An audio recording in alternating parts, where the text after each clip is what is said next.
Good afternoon. This is the first short video for your mid-semester test revision. And I'll be starting by the last questions on the classwork or the revision questions that we started on Thursday.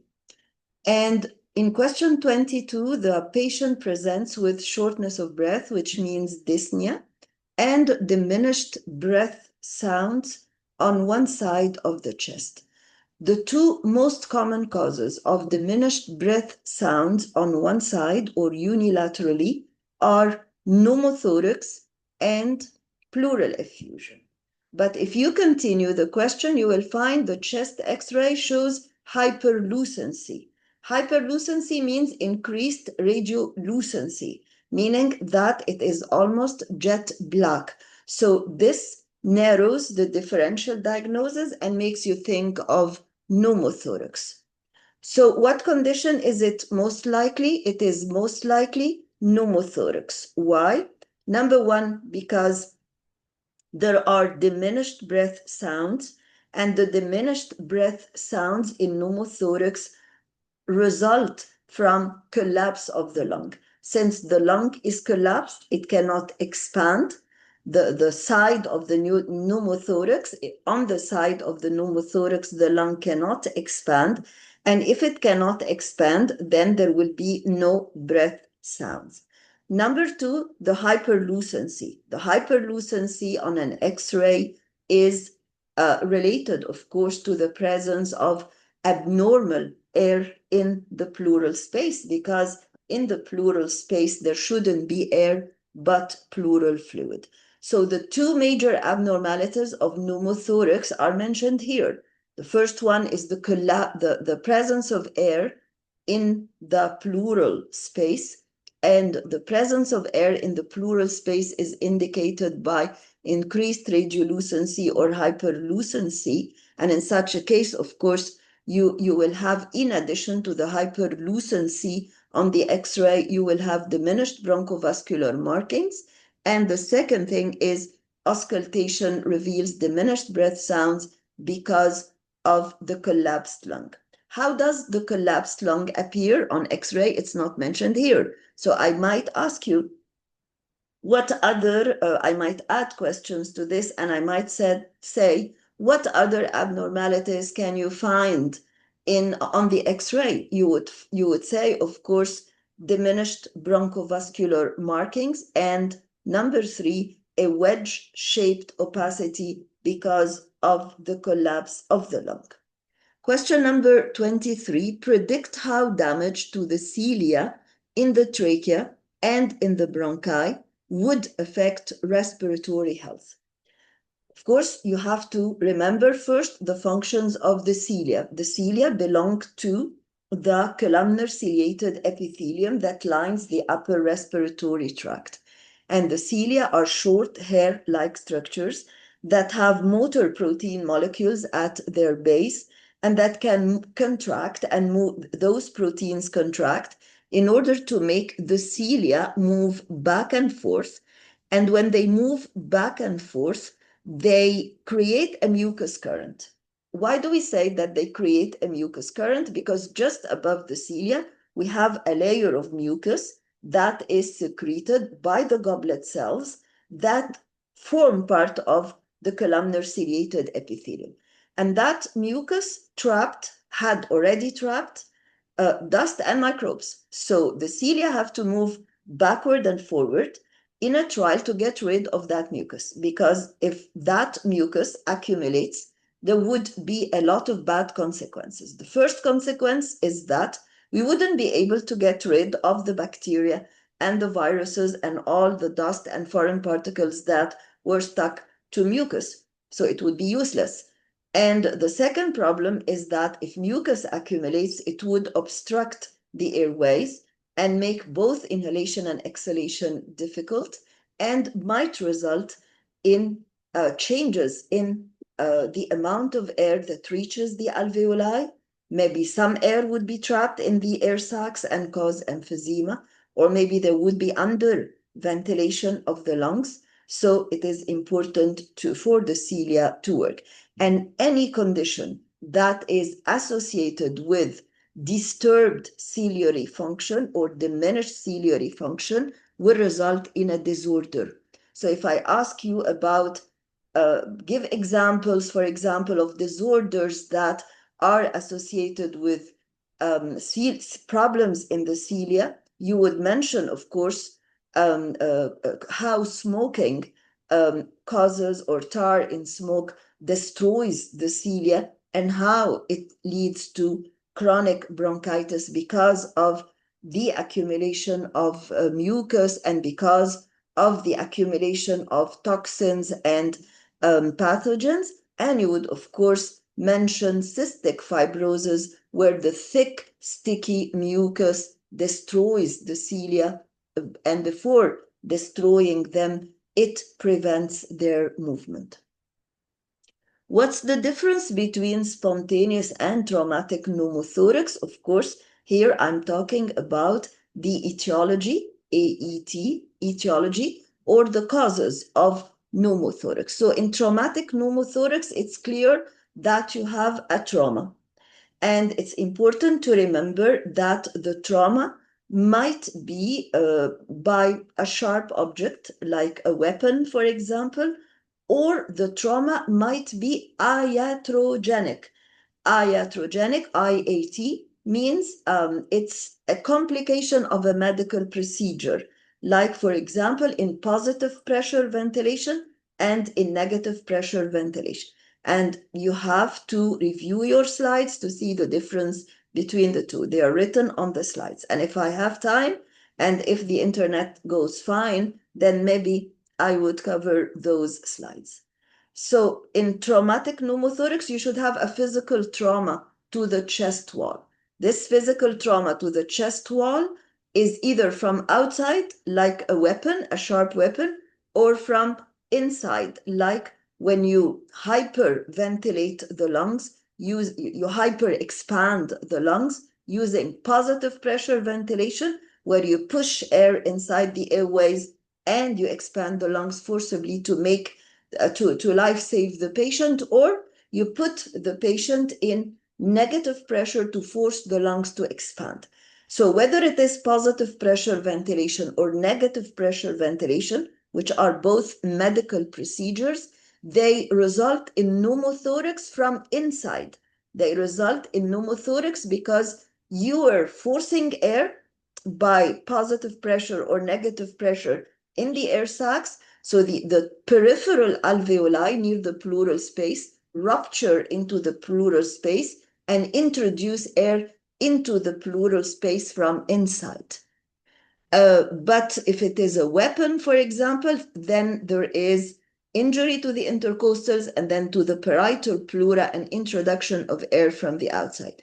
In spontaneous pneumothorax, spontaneous means on its own, but actually spontaneous here just means non-traumatic. So the nomenclature is not very accurate. It's not actually spontaneous, because when we say spontaneous, this means it has no reason. It has no obvious reason. But in spontaneous pneumothorax here, in our curriculum or in medicine, spontaneous pneumothorax means non-traumatic pneumothorax. So any kind of pneumothorax that occurs because of a reason that's not trauma will be considered spontaneous.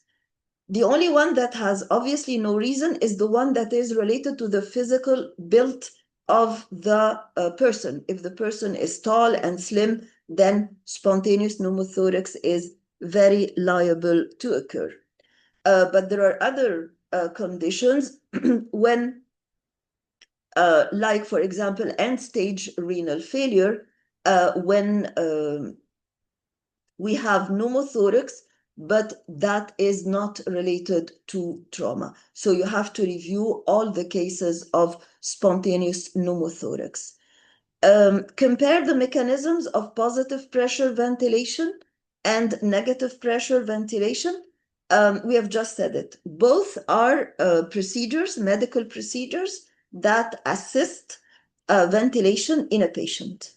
And these procedures are all associated with inflation of the alveoli, introducing air inside the alveoli. In positive pressure ventilation, whether you are using a mask or a machine, then you are introducing air inside the air sacs by pushing air. But in case of negative pressure ventilation, you are forcing the lungs to expand, but without pushing air through a machine, just by exposing the body of the patient to a surrounding negative pressure. In such a case, the pressure inside the lungs will be more than the pressure outside, and the lungs will forcibly expand, resulting in sucking of air by the patient. How would these medical procedures lead to pneumothorax if they are exaggerated, if they are not controlled? So if you do positive pressure ventilation aggressively, or you do negative pressure ventilation aggressively, you will hyperinflate the lungs. And in such a case, the air sacs, which will play a major role, will be the ones which are at the periphery, because when they rupture, they will rupture inside the pleural space. Now we come to question 21, which is a bunch of definitions.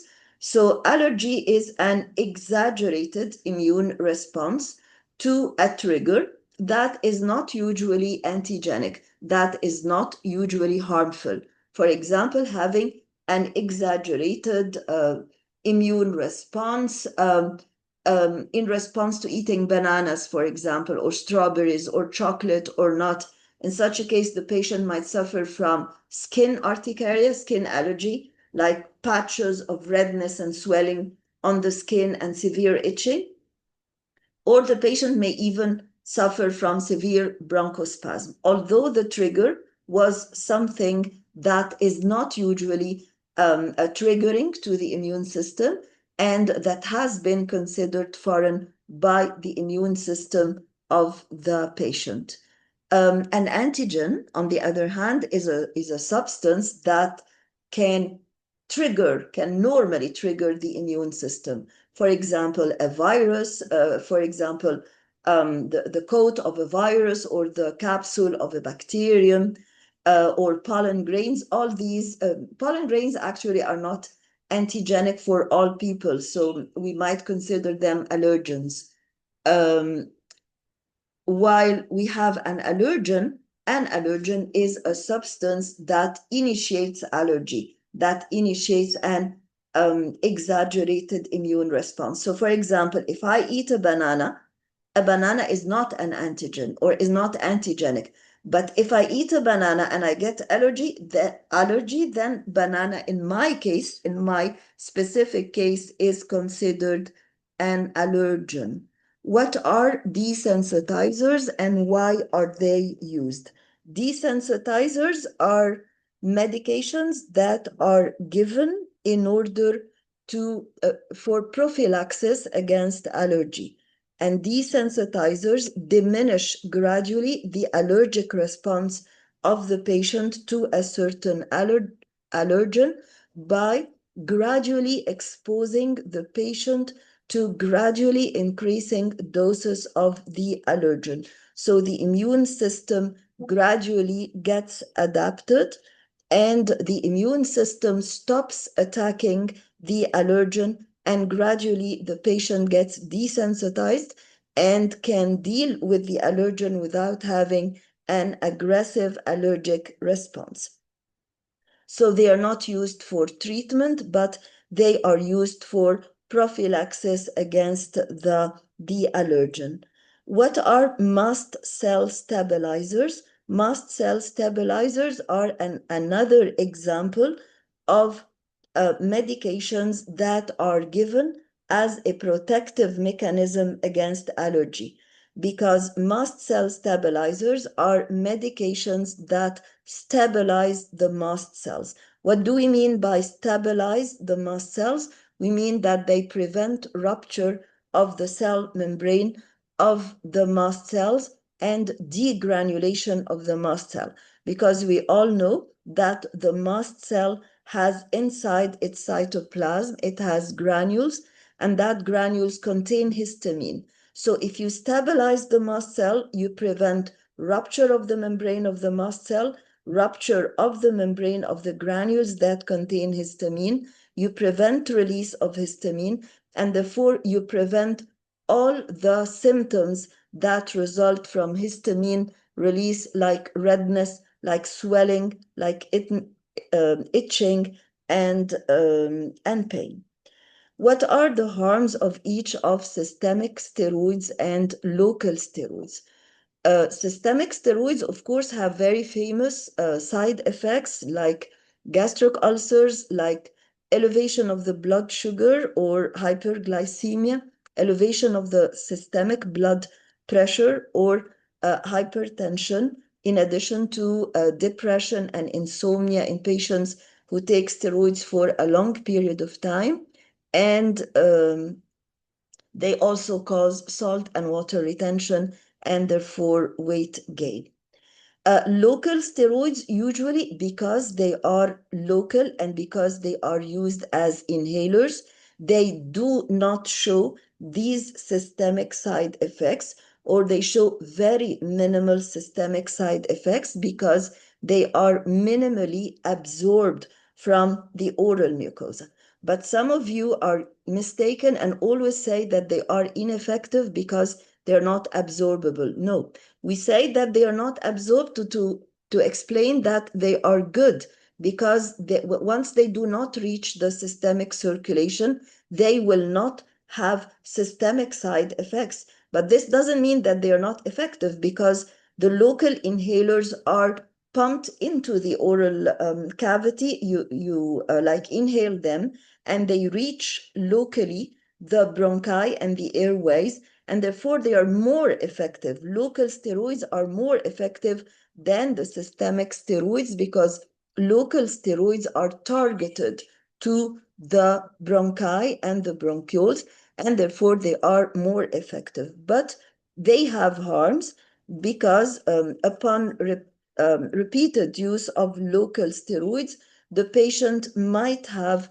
fungal infection on the tongue that might extend to the esophagus and to the whole alimentary tract, and results in like anorexia, in vomiting, in diarrhea. And in such a case, there will be white patches on the tongue, and you should prescribe an antifungal medication to the patient. And of course, patients who take local steroid inhalers should have their mouth washed after every puff of local steroids. Um, uh, Steroids are used. Why are steroids used in bronchial asthma? Mainly because they are anti-inflammatory, so they diminish the swelling, and they also diminish histamine release, and therefore they diminish bronchospasm. So in an indirect way, they can be considered bronchodilators. Describe the radiological findings of pleural effusion. Of course, here when I say radiological findings, I mean X-ray findings. So you needn't write any of the symptoms of pleural effusion. You just mention the changes that are seen on X-ray. So in case of pleural effusion, first of all, you have radioopacity, meaning that you have something, a shadow that looks white on X-ray. And this radio opacity obliterates the costophrenic angle, which is the angle between the ribs and the diaphragm. So we have an obliterated costophrenic angle. We have an opacity at the base of the lung. Of course, the upper level of that opacity is almost always concave, which we call a meniscus, unless there is a combined pneumothorax, which we call hydropneumothorax, in which case above the fluid we will have increased radiolucency due to the presence of air, and in such a case we would not have the upper concave meniscus, but we would have an upper transverse level. Explain how emphysema leads to a ventilation perfusion mismatch and its effect on blood gases. Of course, emphysema can result from either chronic bronchitis or congenital emphysema or genetically inherited emphysema. Let's take the example of chronic bronchitis. In chronic bronchitis, we have three factors. We have swelling of the bronchial wall by inflammation, we have bronchospasm, and we have increased mucus secretion. All these factors result in bronchospasm. So when you start by chronic bronchitis, it leads to emphysema. How? Because in chronic bronchitis, we have bronchospasm, we have bronchial swelling, we have increased mucus. And therefore, there is bronchial narrowing. Bronchial narrowing means that there will be more inhalation than exhalation, because inhalation is an active process, whereas exhalation is a passive process. So you will inhale a volume of air that is greater than the volume exhaled. So every time you inhale, there will be some air trapped in the air sacs, and the volume of the air sacs will gradually increase. So we will have hyperinflation of the lungs. Hyperinflation of the lungs means increased ventilation of the lungs. And then we have another factor. When there is hyperinflation of the lungs, we will continue and say that there will be rupture of the alveolar walls. If there is rupture of the alveolar walls, then there will be rupture of the blood capillaries inside the alveolar walls. So there will be diminished blood supply to the alveoli and diminished perfusion. So starting by chronic bronchitis and narrowing of the bronchi, and through a logical sequence, we reached two important factors: hyperinflation of the lung, which is increased ventilation, and rupture of the walls, which results in diminished perfusion. So actually, the ventilation is increased and the perfusion is decreased, and we have an increased ventilation perfusion ratio. Of course, there are other types of ventilation perfusion ratios, disturbances, but we have studied only this one. How this affects blood gases? Of course, if we have a in order to answer that part of the question, we will start by the ruptured alveolar walls. If you have a ruptured alveolar wall, then you have ruptured capillaries, then the process of external respiration or the process of alveolo-capillary exchange will diminish, and therefore there will be less oxygen diffusion to the blood and less carbon dioxide diffusion from the blood to the air sacs. So gradually, the oxygen levels in the blood will diminish, which we call hypoxemia, and the carbon dioxide levels will increase, and the elevated carbon dioxide in the blood is a very potent stimulator of the breathing center, and therefore there will be increased breathing rate in order to make up for the hypoxia and in order to wash away carbon dioxide. And there will also be an increasing heart rate, because both arise from the same center, are affected by the same center. The patient will have dyspnea because there is difficulty expanding the lungs.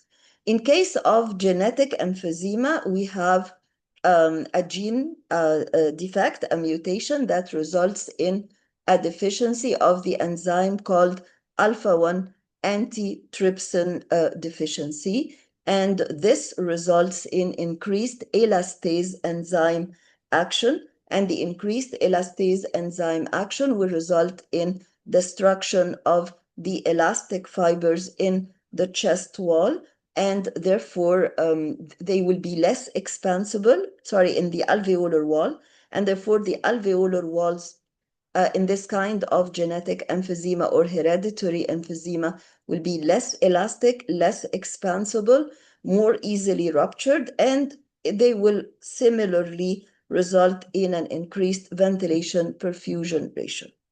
We have two types of pleural effusion, as you know. We have exudative pleural effusion, like the one that occurs in any kind of inflammation, like pleurisy, for example, bacterial or viral pleural inflammation or cancer. And we have transudative pleural effusion, like the one that occurs in hepatic failure or congestive heart failure or renal failure. In exudative pleural effusion, there is secretion by the inflamed pleural cells of an abnormal fluid. That's why the exudate in the pleural space has the characteristics of inflammation. So we will have more white blood cells because they are there to fight the microbe. We will have less glucose because the white blood cells will consume more glucose, and we will have all the abnormal proteins of inflammation.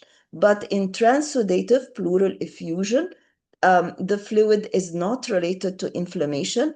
It is related to an imbalance between the outward pushing force, which is the hydrostatic pressure, and the inward pushing forces, which are the osmotic pressure and the oncotic pressure. If the outward hydrostatic pressure is more than the inward pushing pressures, which are 2, then we will have a transudate. The transudate is usually non-inflammatory, so you will have a normal white blood cell count, you will have a normal glucose level in the transudate, you will have a normal count of white blood cells, and the transudate is more or less clear. What is the hydrostatic pressure? The hydrostatic pressure is the pressure of the fluid inside the blood vessels on the wall of the blood vessels. What is the osmotic pressure? The osmotic pressure is the pressure that is needed to stop the process of osmosis. So it is directly proportionate to the concentration of ions like sodium chloride in the blood. What is the oncotic pressure? The oncotic pressure is the pressure resulting from colloids like albumin and globulin. So you can call it colloidal osmotic pressure. Both the oncotic and colloidal pressure, both the colloidal pressure and the osmotic pressure are inward pushing pressures, inward pulling pressures, and therefore they keep the liquid inside or the fluid inside the blood vessels, whereas the hydrostatic pressure is an outward pushing force and pushes the fluid outside. Of course, in exudation, don't forget that the capillaries are inflamed, therefore, and there is histamine release, and both result in a widening of the pores inside the blood capillaries. Describe what happens to the lung and pleural cavity during a pneumothorax. Of course, during a pneumothorax, and this is very important to know that the primary defect in pneumothorax is the introduction of air inside the pleural space and leading to the collapse of the lung.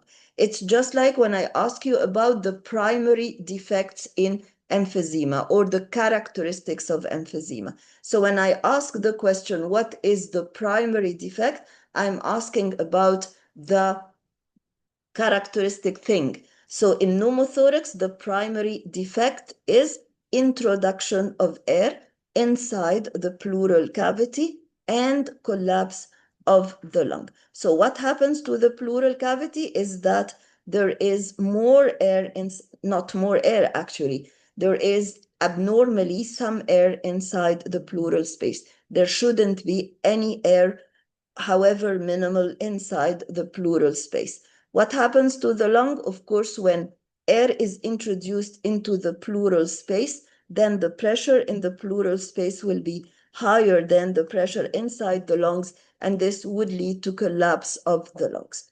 Coming back to the question on emphysema that is not here, but that was on the chapter test or on a homework assignment, I don't remember, about the characteristics of emphysema. There are 3 characteristics for emphysema. The first one is a disturbed ventilation perfusion ratio, and this very important one results from alveolar hyperinflation and rupture of the alveolar sacs. Explain why cystic fibrosis causes breathing difficulties. Of course, in cystic fibrosis, we have a gene defect, a gene mutation. And that gene mutation results in an abnormal cystic fibrosis protein. That abnormal cystic fibrosis protein is actually the cystic fibrosis transport receptor, the molecule that we call the doorman that should be present on the cell membranes and that should open to allow the chloride ion to pass outward. So when we have two possibilities. The doorman problem is that the receptor protein on the surface of the cell membrane does not want to open and therefore does not allow chloride ions to pass outward on the surface of the cell. And the other one is that this CFTR is not in its correct place. It's not even on the cell membrane. It's wandering about inside the cytosol of the cell and does never reach or never reaches the cell membrane. In both cases, the doorman does not open and chloride ions are not allowed. And if chloride ions are not allowed outside the cell, then they will not go to the mucus on the surface of the cell. They will not attract water with them because secondary to their outflow. So if water does not reach mucus on the surface of the cells, mucus will be very thick, very viscid, very sticky, and it would destroy the cilia. Is it important to say that it would destroy the cilia? Yes, because when the cilia are destroyed, this means that the mucus will stick in place, the mucus will not be expelled, and over time, there will be accumulation of thick viscid mucus that obstructs the airway and that makes both inhalation, exhalation difficult, and you cannot even expectorate or expel this mucus because it is so thick. And distal to it will finally obstruct the airways, and distal to the obstruction towards the air sacs, we will have dilatation or bronchiectasis. So what is bronchiectasis?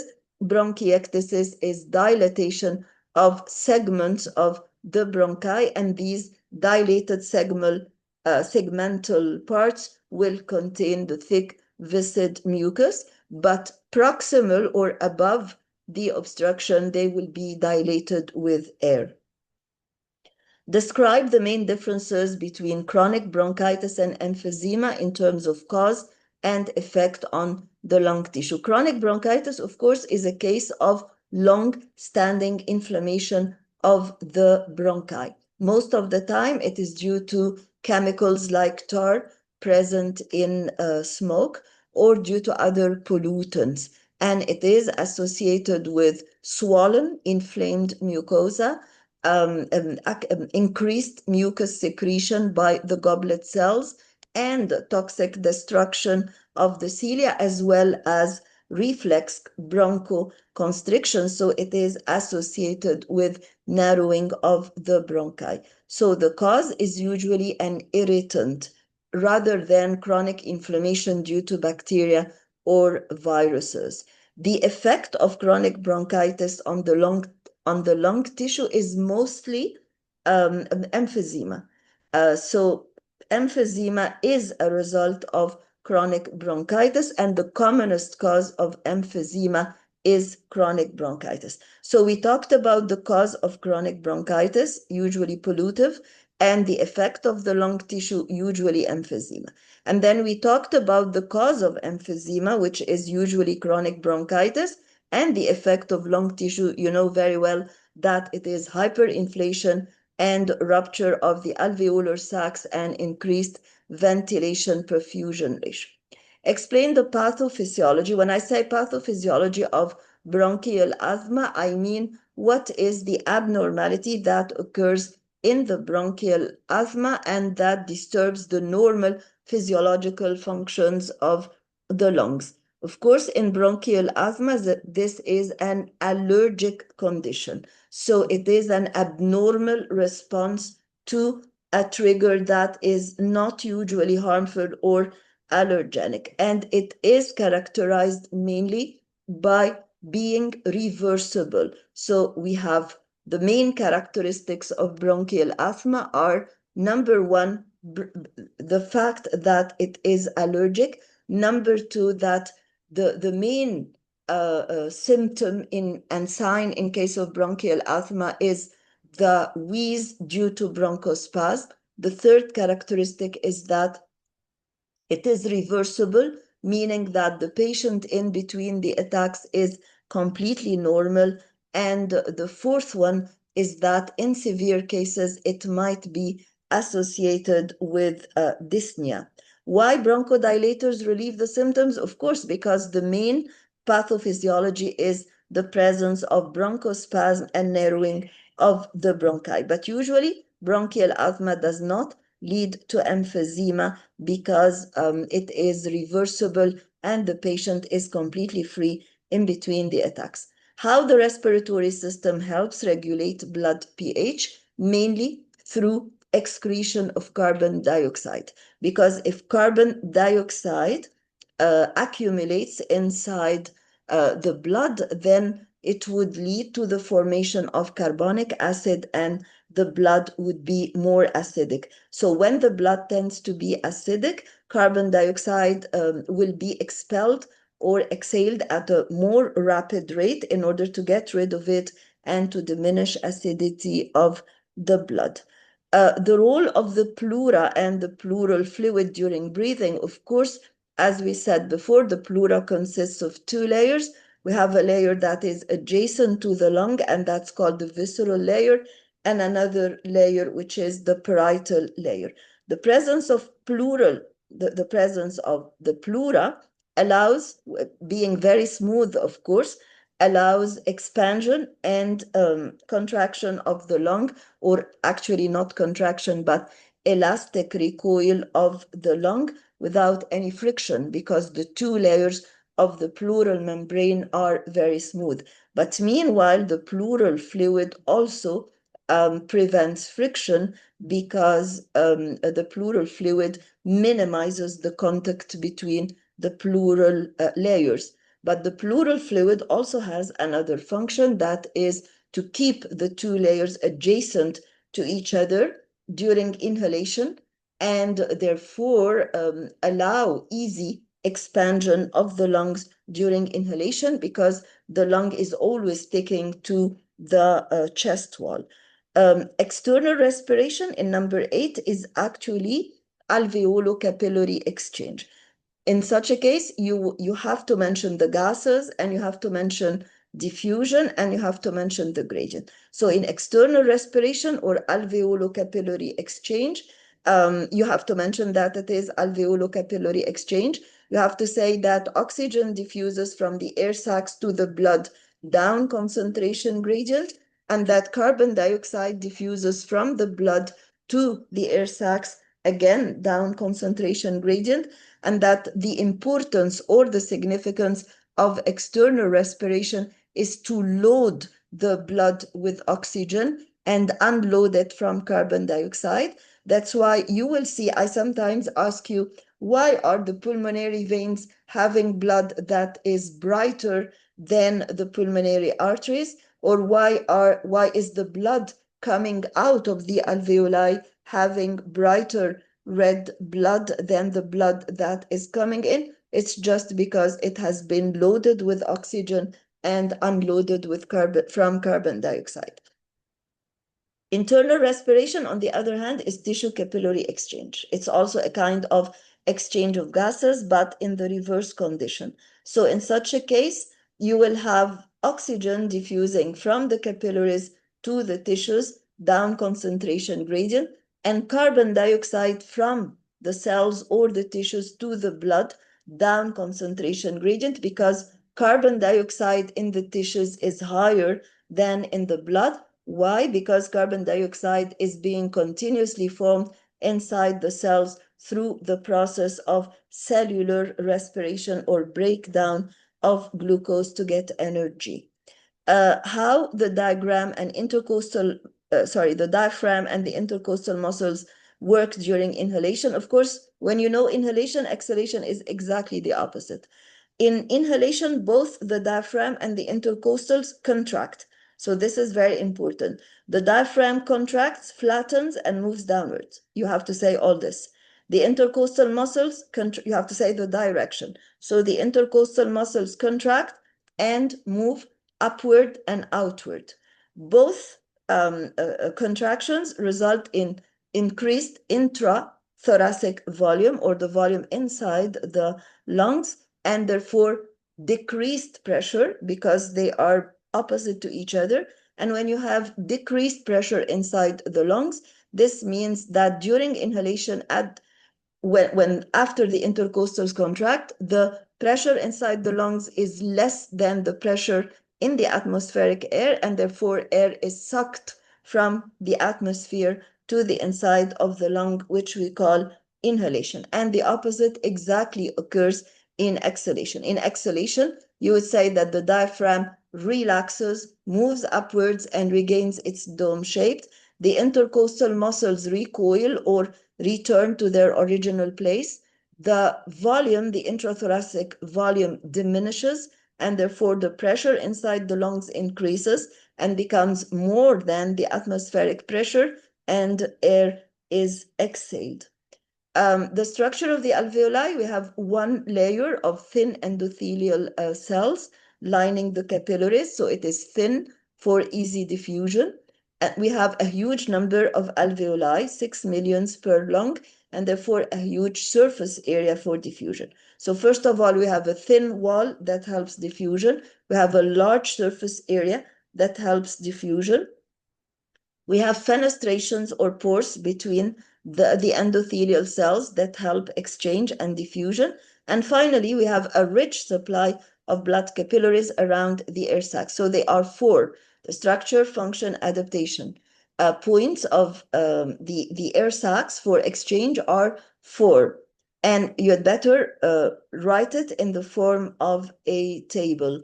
Why are the capillaries important? Because what's the importance of having oxygen inside the air sacs if you don't have enough blood capillaries to receive it? And that's what exactly occurs in case of emphysema, that we have diminished exchange just because the capillaries have been ruptured, although we have plenty of air inside the air sacs.